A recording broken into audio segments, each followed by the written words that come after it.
बड़ा हादसा हुआ, हमने एक इतने पुण्य स्थान में, पुण्य वातावरण में 36 अपने भारत के नागरिकों को खोया और बहुत से लोग अपनी जिंदगियों से लड़ रहे हैं। वहां पे इंतजाम नहीं होता। आफत की जब सिचुएशन आती है, इमरजेंसी सिचुएशन, उसके कुछ प्लान बनाए जाते हैं। अब वहां पे एम्बुलेंस नहीं है, वहां पे स्ट्रेचर नहीं है, 2-2 घंटे वहां पे कोई पहुंचता नहीं है। मैं तो फिर कह रही हूं, ये तो इंतजाम, फिर भी जो सेंसिटिविटी दिखाई देती है उसका बहुत बड़ा कारण कहीं पे मीडिया, जैसे अभी आप कह रहे थे कि आप लोग पहले पहुंचे, मीडिया पहले पहुंचा। तो सरकारें जब तक संवेदनशील नहीं होंगी, सरकारें जब तक इसको जज्बे से नहीं करेंगी, सिर्फ ये कह देना कि आप अध्यक्ष स्वयं हैं आजम खान जी और पूरा आप देख रहे थे, अगर आप इतना भर कह देना कि मैं अपना रेजिग्नेशन देता हूं उस चेयरमैनशिप से, ये सफिशिएंट नहीं है। 2 लाइन का इस्तीफा, आरती जी कह रही है 2 लाइन का इस्तीफा सफिशिएंट नहीं है अपने आप में। जिस प्रकार से मौत हुई है उसकी जिम्मेदारी लेनी होगी जी। तो कोर्ट्स तभी आती हैं जब ऐसे हादसे होते हैं और सरकार फेल कर जाती है, तो कोर्ट्स आती हैं। और कोर्ट्स का भी अवमानना करके जो एक पॉइंट्स देखने चाहिए वो नहीं देखे गए हैं।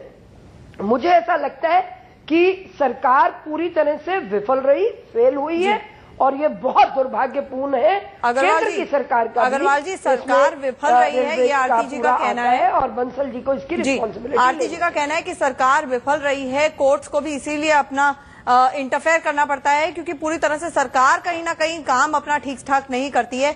इस तरह की घटना का होना, हमने पहले भी, आप हमारे साथ शो में बाद में जुड़े हैं, लेकिन हमने ऐसी कई घटनाएं बताई थी कि चामुंडा देवी में हुआ, इससे पहले एक और कुंभ में नासिक में इस तरह की बात हुई, स्टैम्पीड सिचुएशन हुई। तो इस तरह की सिचुएशन जहां पर क्राउड कंट्रोल बेहद जरूरी होता है वो काम नहीं हो पाता है।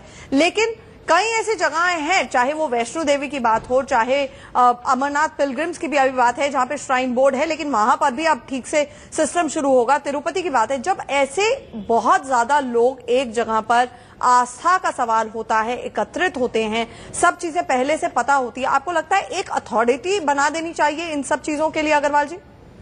देखिए, मेरी समझ से राज्य सरकार के अधिकारियों की और रेलवे के अधिकारियों की जो जिम्मेवारी की लक्ष्मण रेखा है वो बहुत स्पष्ट है। रेलवे की जिम्मेवारी है कि अधिक से अधिक ट्रेनों की सुविधा जो संभव है वो मुहैया कराएं। जैसा कि आपके चैनल पे दिखाया जा रहा है कि उन्होंने 220 ट्रेनों का इंतजाम किया था। ये अपने आप में एक रिकॉर्ड फिगर है। 700, 800, 1000 आदमी अगर एक ट्रेन में चले जाएंगे तो आप ये समझ लें कि 2 लाख से अधिक लोगों के क्लियरेंस की व्यवस्था बनती है। लेकिन वो ये संभव नहीं है कि ये सारी की सारी गाड़ियां 2 घंटे या 4 घंटे में चला दी जाएं। वो 24 घंटे के साइकिल में चल सकती हैं।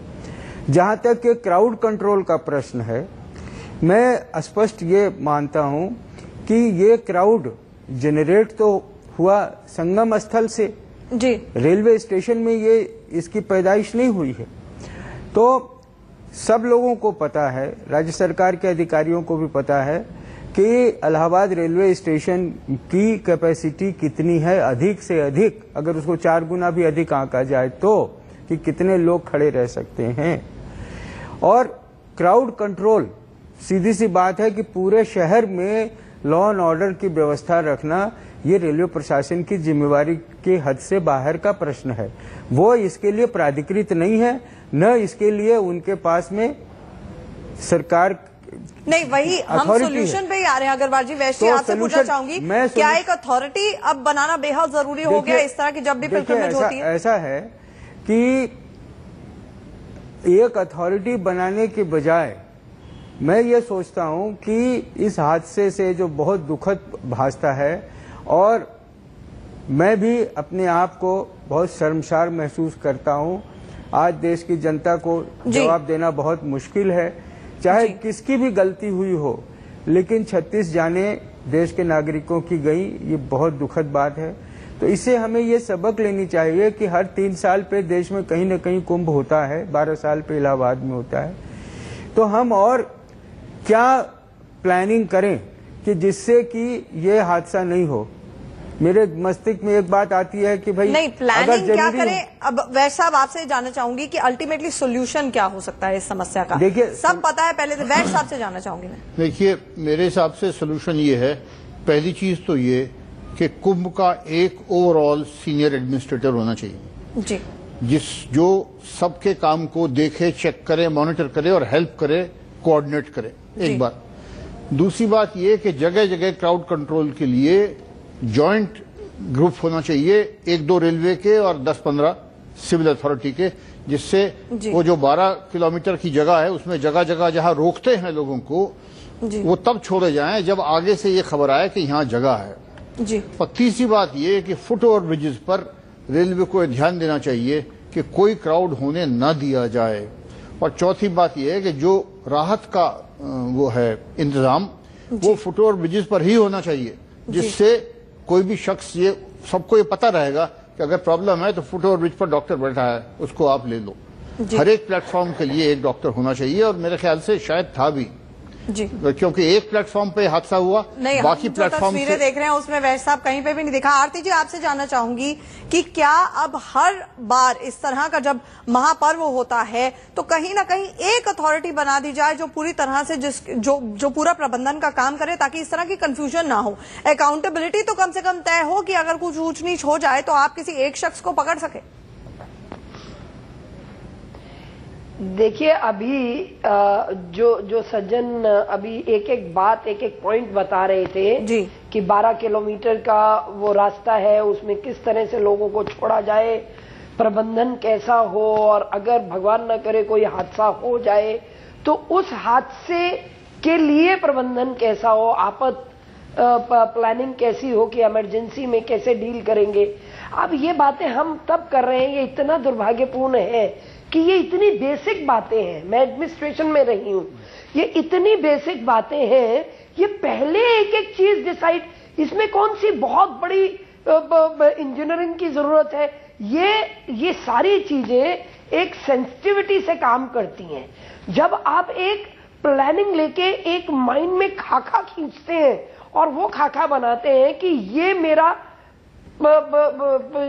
ये सिटी है और इस सिटी में ये हलचल होने वाली है, उस हलचल में इतने लोगों का आगमन इतने समय पे होगा, तो अब इसमें अगर तो सेंसिटिव अथॉरिटीज नहीं है तो चाहे आप सेंटर से कोई अथॉरिटी बना दें, चाहे आप राज्य सरकार, आफ्टर ऑल राज्य सरकार के पास इतना बड़ा अमला होता है, और अगर नहीं होता तो समय से पहले वो केंद्र सरकार से रिक्वेस्ट भी कर सकता है। और केंद्र सरकार बहुत सारी ऐसी एजेंसीज हैं जिनसे कि वो अपनी पूरी सुरक्षा मुहैया वगैरह सब करवाते हैं, शायद करवाई भी होगी जी। इलेक्शंस होते हैं तो क्या मैनेज नहीं करते, पूरे इलेक्शंस को मैनेज करने के लिए जाती नहीं है। बहुत सी ऐसी फोर्सेस हैं जो जाती हैं, यानी कि यहाँ पर आपको लगता है जानबूझकर लापरवाही की गई और बेहतर तरीके से मैनेज किया जा सकता था। इलेक्शंस होते हैं तो law and order situation manage हो जाती है। आरती जी, और मैं फिर कहना चाहती हूँ कि आप एक बार हरिद्वार कुंभ की पिक्चर्स निकालें पिछले और उसको कंपेयर करवाए तो आपको समझ में आएगा कि जब हम चीजों को बारीकी से सोच के उसकी प्लानिंग करके कि क्या हो सकता है, आदमी का एडमिनिस्ट्रेशन क्वालिटी तभी नजर आती है। अभी अगर देखिए ये हादसा हो भी गया था, मैं कहती हूं अगर पुलिस की लाठीचार्ज ना होती, और नंबर 2 जब हादसा हुआ उसके बाद की प्लानिंग फटाफट होती कि पुलिस और हॉस्पिटल की सेवाएं जल्दी से उपलब्ध होती, एम्बुलेंस खड़ी होती, स्ट्रेचर होते और लोगों को फटाफट उनकी फर्स्ट एड शुरू हो जाती, तो मुझे लगता है इतना आक्रोश परिवारजनों में जी। आरती जी, हम अपने संवाददाता अमोद के पास जाना चाहेंगे। आपने बहुत अहम सवाल उठाया, आपने कहा कि वहां पर लाठीचार्ज हुआ, कई ऐसे अकाउंट्स आ रहे हैं जो कह रहे हैं लाठीचार्ज हुआ, लेकिन बाकायदा पवन कुमार बंसल जी ने इसको डिनाई किया। उन्होंने ये भी कहा है कि फुट ओवर ब्रिज नहीं गिरा, कोई लाठीचार्ज नहीं हुआ, बस लोग ज्यादा आ गए, अचानक से लोगों की भीड़ ज्यादा आ गई। अमोद, किस तरह की बात वहां पर जितने भी चश्मदीद मौजूद हैं वो कह रहे हैं, आखिरकार ये ट्रिगर क्या था?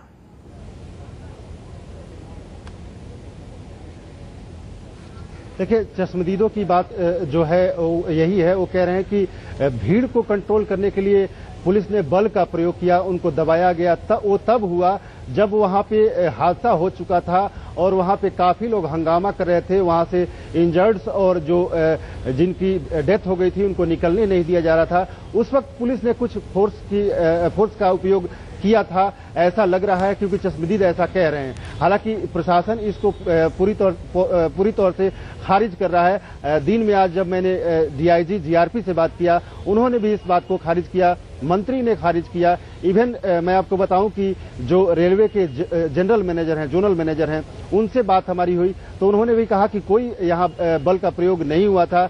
यहां तक कहा गया कि हमारे पास सीसीटीवी फुटेज है, जरूरत पड़ने पे हम सीसीटीवी फुटेज भी रिलीज करेंगे, उसमें उससे साफ दिख जाएगा आपको कि यहाँ किसी भी तरह का बल का प्रयोग नहीं हुआ है। वहां उन लोगों का कहना यही है कि चूंकि एक बेतरतीब भीड़ लगातार स्टेशन की तरफ चली आ रही थी और करीब 3 करोड़ लोग कल यहाँ हुजूम उमड़ा था आंचल, और वैसे में स्टेशन की क्षमता से ज्यादा लोग उस फुट ओवर ब्रिज से चले आ रहे थे और एक महिला का पैर स्लिप किया, उसका चप्पल निकल गया और उसी में वो महिला गिरती है और एक महिला गिरती है, उसके ऊपर दूसरी महिला गिरती है और ऐसे सैकड़ों लोग गिर जाते हैं एक दूसरे के ऊपर और वैसे हादसे में 36 लोगों की मौत हो जाती है।